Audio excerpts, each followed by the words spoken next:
And the US federal budget deficit has hit $1.3 trillion in the first half of the fiscal year 2025, the second largest six-month deficit on record. That's just behind the $1.7 trillion mid-year deficit recorded in 2021 during the COVID-19 crisis. Compared to the same period last year, government spending is up by $139 billion. That's driven by higher social security payouts, increased Medicare and Medicaid costs, disaster relief funding, and a rise in defense spending. Over the same period, federal borrowing rose by $41 billion. Amid the growing fiscal gap, the Trump administration and the Department of Government Efficiency, also known as DOGE, has revised its cost-saving target. The agency now estimates $150 billion in savings next year from eliminating waste and fraud, which is a sharp reduction from his earlier goal of $1 trillion.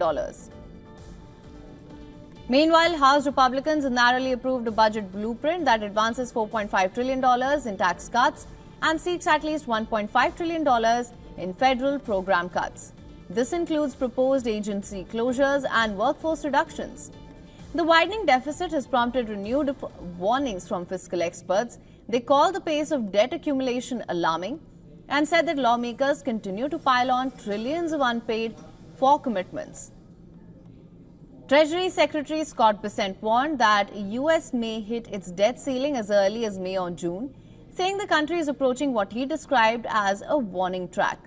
With internal divisions within the GOP over the depth of spending and tax changes, long-term fiscal stability remains uncertain.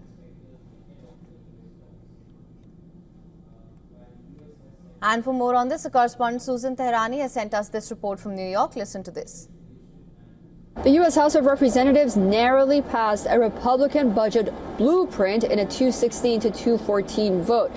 The bill aims to extend President Donald Trump's 2017 tax cuts, but also proposes roughly $5 trillion in tax reduction over the next 10 years or so. It also includes provisions to boost border security and energy production here at home. But it comes with a steep price tag. Some $5.7 trillion may be added to the national debt. What's next? Well, the bill actually has to get written first, and then it goes to the Senate, where it will likely face major challenges, not only from Democrats, but also fiscal conservative Republicans who are already questioning its long-term impact. Why is this important for the Trump administration? Well, this budget isn't just about policy. It really is a blueprint for the second Trump administration.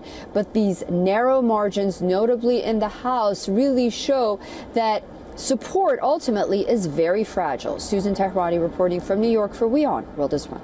For latest news, download the WION app and subscribe to our YouTube channel.